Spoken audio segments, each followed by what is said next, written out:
Hello, welcome to the Service Binding Operator Weekly Developer Call.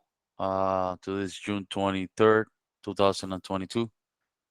And we'll start with announcements. There's no announcements. We already announced last meeting that we have released 1.1. Um, so we're working on a 1.11 patch release, which will include a CVE and a fix to dev sandboxes. Um, I believe 111 is actually on Operator Hub now. oh, maybe we should announce that then. Yeah. Yeah. As Uh, far as community goes, we are okay, good. well, So mostly. patch release, 1.1.1 available. A level with thank you, Jasper. Um, with CVE, fix and dev sandbox. Fix. The Helm chart will be available soon, I think, too. I saw Kardiki sending a PR, and it's just a matter of doing the building and posting in our Helm repository. So we should be able to see both on Artifact Hub as well. So, all right. Any discussions? Andy, you have something here? Yeah, updates from Triage. Um, Okay. we've had progress on one issue, this which was related to the 1.1 upcoming release.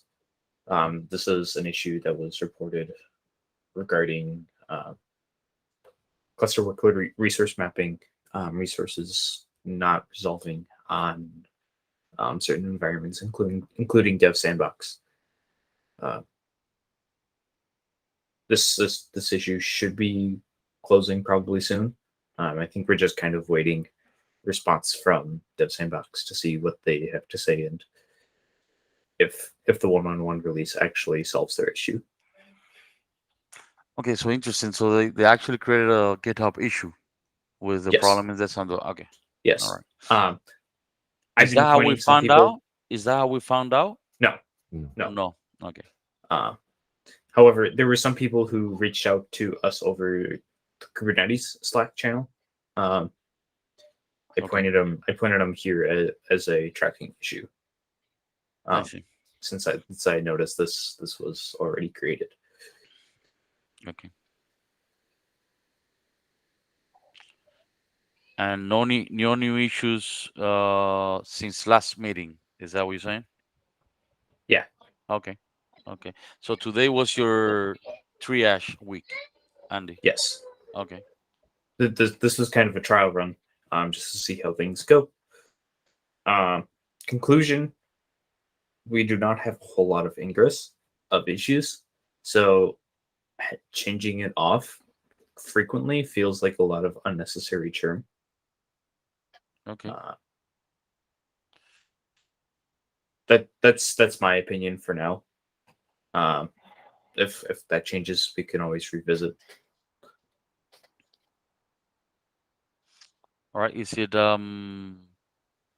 This so kind of format, what you're proposing is maybe every other week or every 3 weeks? something like that, yeah. Uh, Okay.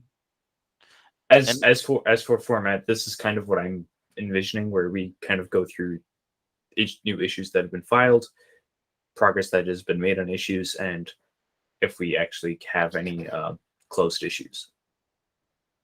right. Well, the important thing to me is to be able to at least label things correctly Hmm. and Mhm. able to identify things we're gonna work on or things that are you know Urgent. things that are more urgent, but Yeah. also things that are not even stuff that we're gonna work on that are just questions that we can answer, right? Or point to Kubernetes, to all the Kubernetes teams, to all the OpenShift teams, right? A lot of the times that might happen as well, right? So Mhm. So that's the important thing with triage. So as soon as we are able to do that, then I think we're doing a good job, a better job keeping up with the community. There's we need to find a way to invite more folks. And I think the way to do that is to make it easier for them to contribute. So not just open issues, but also be able to contribute to an Mhm. ecosystem. I have some ideas around that, but that's something that we need to flesh out and review a little more before we provide that. But once we have a little ecosystem where people can just enter YAML files to contribute, as opposed to the deeper source code. I mean, we definitely can invite both, right? But if people can contribute with their experience of using SBO, I think that's where we'll hit the sweet spot, and a lot of people will come in. Once they're in, Right. then they get, once people come in, then they also see the code, and they might even start contributing in the code as well. You know what I mean? So, Yeah, I agree. The lower barrier of entry we have, I think the better we'll be off long term. mhm. Okay. Anything else on the triage side? That's it for me. Okay. Any other discussions that we want to have um, related to the community? Any ideas that you guys have to improve adoption and improve collaboration? Um, that'll be welcome. I know by you started to work on building a relationship with the AC controllers over at AWS. So we should be going to their meetings, but we should also be trying to invite them to these meetings, so they can see what we're doing here as well. Yeah. Mm. Sure. And our public chat room, actually the only message that we post there is about the this topic. I mean, invitation to join the call. Very rarely, sometimes, last time there was a question about that issue, 1.1, 1.0 issue. But otherwise, there is not much discussion going on there in that channel. Probably we should see if we can make that as our primary technical discussion channel instead Which of channel is that? using. There is a service binding operator channel in the Kubernetes Slack, which is public, where people come from outside Red Hat also part of the discussion. Interesting. So We are not there in that Slack, Kubernetes Slack. yeah, but there's so many Slacks that we have to decide Yeah. where to be. We cannot be like 3 Slacks that do the same thing. So, but isn't our Slack also public over in Slack is CoreOS? not public. No. That is Red Hat specific. So CoreOS is not for members outside Red Hat. In other words, Yeah, right. Correct. okay. Yeah, it makes sense to have a public chat. I agree. Especially with this push to get more people to enter the community, right? So okay, that's a good call out. We should discuss that. You want to discuss that now? We have time.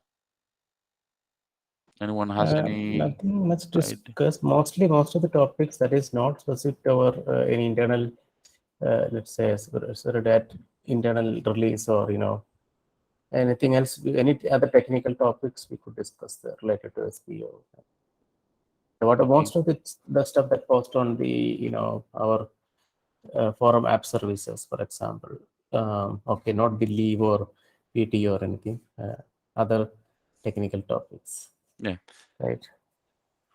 Yeah. Interesting. Okay. So I mean, this is a trade-off, right? So because we do want people to create issues, but if they have an easy way to communicate with us, they'll do that, right? To try to get faster Yeah. answers, right? Actually, And then people are and then we coming, can and then we can come in and say, hey, create an issue for this one, right? So, yeah. but I if we think do, people are if we, aware about this channel because see the recent discussion, some that Terence Skin asked about this 1.1.0 issue, and I could see a response from Andy and Jeremy also joined discussion like that. So people come sometimes even there is a real issue, but not very active. That's the only thing. Yes. okay, all right. Like I said, it's a trade-off, so we need to decide what to do. Any other topics? All right, looks like Fanny's gonna be the moderator next time. If there's no other topics, we can close the call. All right, have a good day. Thank you, team. Thank you. Bye.